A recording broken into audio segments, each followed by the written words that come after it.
In Ashdown, they would have to hide in the forest forever. The hunters looked for the monsters for hours, but they got lost and separated. Piglet came and hit them with a piece of wood. The leader of the group pointed his gun and told the monster to stop. Piglet didn't stop, so the leader shot him, and he fell down dead. Soon after, Pooh found the hunter who got lost and hit him with a baseball bat. The other two hunters heard their friends scream and ran to him. They found him with a hurt neck.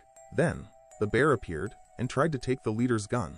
The leader tried to shoot, but he hit his friend, whose face was shot off. After a fight, Pooh got the gun and shot the leader in the head. He and Owl went to find Piglet and saw his body in the forest. The next morning, the hunter who was shot lived, but he was hurt badly. After leaving the forest, he passed out. Later, at the hospital, Christopher saw patients until his boss called him.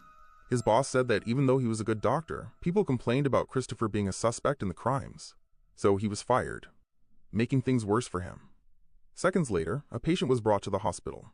The hunter who lived after Pooh attacked him. Christopher recognized him as Aaron, a friend from school. He tried to help him, but since he wasn't a doctor anymore, he went home.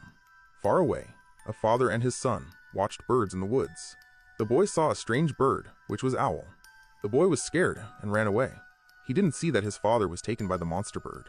Hours later, Owl and Pooh ate the father and threw his body into the lake. That day, Christopher went to therapy again. This time, he remembered things from the past and his friendship with Pooh. He remembered the day his brother Billy disappeared and was taken by a strange man. This memory made him wake up scared, but his therapist calmed him down and said they needed to keep talking to find out the truth. Back in the woods, guards looked around and found the tree where Pooh hid. Inside, they found parts of people and jars of honey. They kept looking around. Then, a door opened by itself, and one of them went to see what was inside. He saw bodies hanging in black bags. The guard knew he had to leave, but Owl came from behind and scratched him.